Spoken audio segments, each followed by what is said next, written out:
अस्सलाम वालेकुम मेरे प्यारे प्यारे व्यूवर्स को मेरा प्यार भरा सलाम।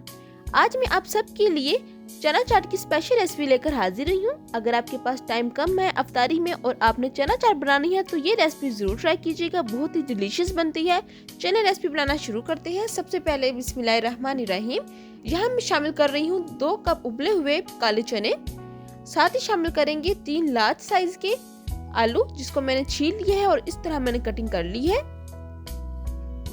आलू शामिल करने के बाद अब हम शामिल करेंगे खीरे। तो 3 दरमियाने साइज के खीरे हैं जिनको मैंने इस तरह काट लिया है, ये शामिल करेंगे। बर्तन अच्छे से साफ कर लेते हैं।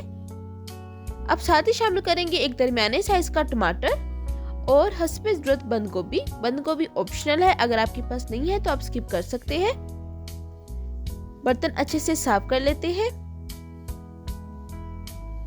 अब हम शामिल करेंगे 2 चम्मच प्याज के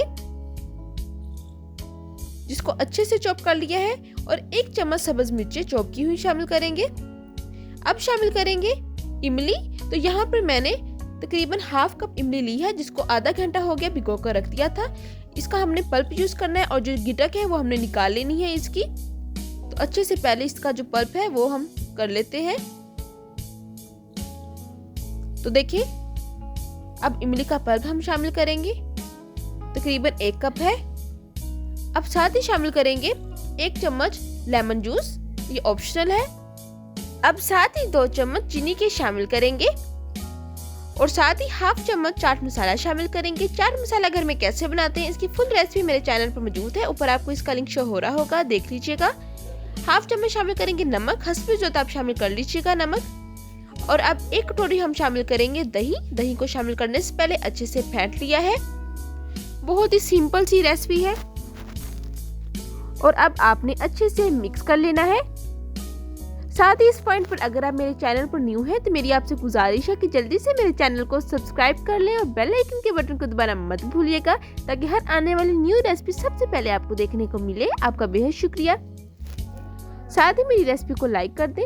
तो अगर आपके पास टाइम कम है तो झटपट आप ये चीजें बनाएं और जल्दी से चना चाट रेडी कर सकती हैं और टेस्ट इसका बहुत ही लाजवाब है। आखिर में हम डालेंगे हरा धनिया, हस्बे ज़रूरत आप शामिल कर लीजिएगा। आप मिक्स कर लेते हैं।